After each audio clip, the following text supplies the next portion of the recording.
नमस्कार, तुम्ही पाहताय लाईव्ह महाराष्ट्र 2 न्यूज आणि सध्या आपण माढा तालुक्यातील टाकळीटे या ठिकाणी आहे।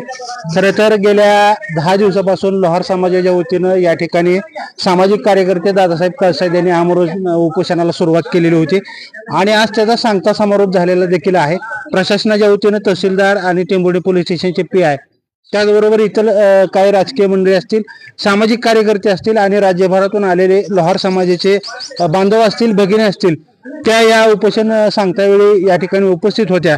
परंतु महिलांनी देखील या उपोषणाला पाठिंबा दिलेला होता आणि अनेक बारीक सारीक घडामोडी या उपोषणाच्या वेळी झाली आणि खरं तर 10 दिवस उपोषण करणं सोपी गोष्ट नाही, पण या उपोषणानं राज्यातील लोहार समाज हा आता जागा झालेला आहे।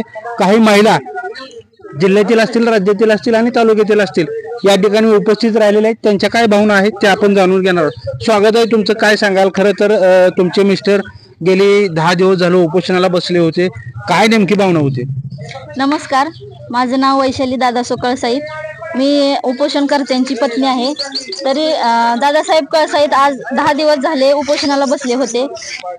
7 दिवस त्यांनी आमरण उपोषण केलं आणि 7व्या दिवशी आरोग्य विभागानं असं पत्र दिलं की प्रशासनाला की आम्ही इथं सलाईन लावू शकत नाही, म्हणजे उपोषण ठिकाणी सलाईन लावू शकत नाही असं त्यांनी पत्र दिलं आणि त्यांची जबाबदारी त्यांनी हुडकून लावली। मग प्रशासनानं असा निर्णय घेतला की जर दादा कळसांची तब्येत पूर्ण खालावली आहे तर त्यांना उपचाराची गरज आहे आणि त्यांनी सिव्हिलला नेण्याचं ठरवलं।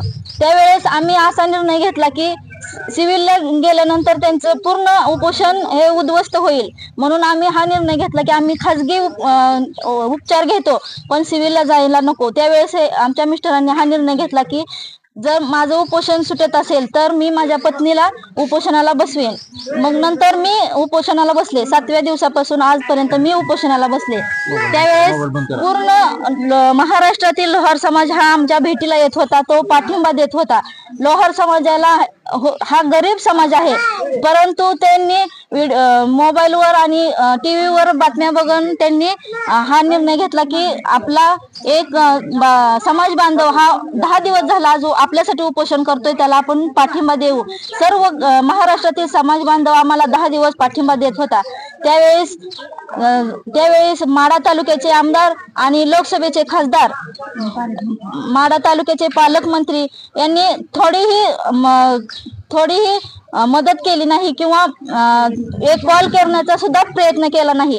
आज 2 दिवस सुद्धा माणूस उपाशी राहू शकत नाही, पण आज दादा कळसाईत हे समाजासाठी, स्वतःसाठी नसून ते समाजासाठी आज 10 दिवस उपाशी राहिले। त्यांचा काही स्वतःचा स्वार्थ नव्हता त्यामध्ये, पण माढा तालुक्याचे आमदार यांना लोहार समाजाने पूर्ण पाठिंबा दिला होता निवडणुकीच्या टायमिंगला। त्यावेळेस त्यांना गरज होती आमची, आता आम्हाला त्यांची गरज आहे तरी त्यांनी जबाबदारी हुडकून लावली। त्यामुळे माझी एवढीच विनंती आहे की प्रशासनाला की माढा तालुक्याचे आमदार आणि लोकसभेचे खासदार फक्त मतदानापुरते तुम्ही आमच्या लोहार समाजाकडे लक्ष देता का? माझी मुलं सुद्धा त्यावेळेस जेवत नव्हती किंवा थोडं सुद्धा लक्ष नव्हतं त्यांचं जेवणाकडे।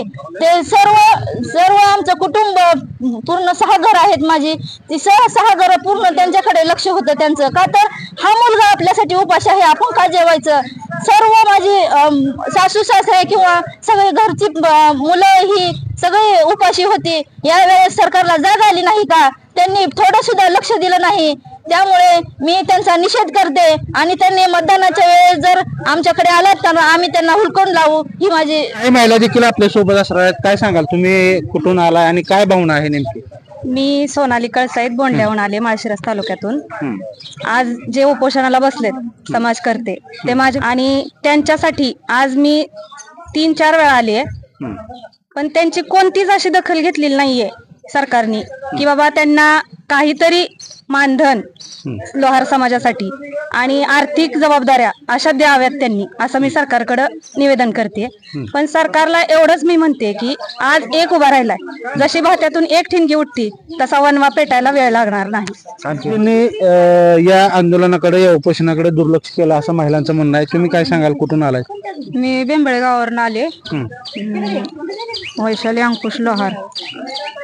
आणि मला एवढं सांगायचंय, सरकार लोहार समाजाची दखल का घेत नाही? लोहार समाजावर अन्याय होतोय, अन्याय सहन करायचा कुठवर? मला एवढं सांगायचं आहे, दादा कळसाई 10 दिवस झालं उपोषणला बसलेला आहे इथं. मग ह्या विचार केला का नाही ह्या सरकारनं?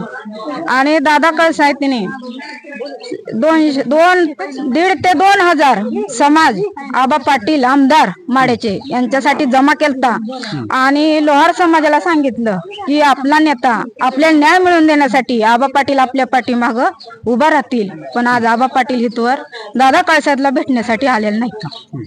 मी एवढंच सांगेन, सरकारने लोहार समाजाची दखल घेऊन लोहार समाजाच्या मागण्या मान्य करून लोहार समाजावर होणारे अन्याय ह्याच्यावर लक्ष देऊन लोहार समाजाला न्याय मिळावा एवढंच बोलेन. तू काय सांगशील? तू आता किती दिवस झाले उपोषणाला येत होती किंवा हे उपोषण पाहिलंय तू? किती लोकांनी भेटी दिली आणि काय वाटतं?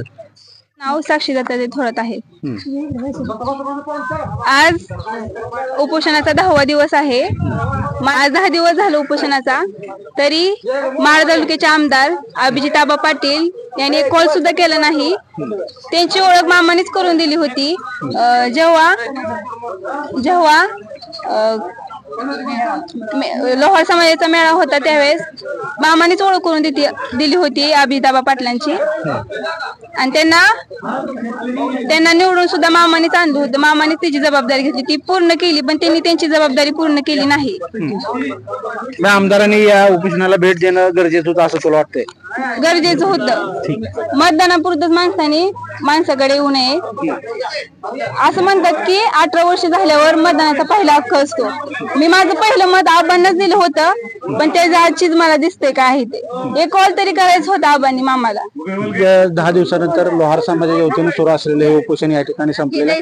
महिलांनी अपेक्षा व्यक्त केलेल्या होत्या, त्या पूर्ण होत नसल्याच्या त्यांच्या भावना आहेत. सरकारनं यासाठी प्रयत्न करावा.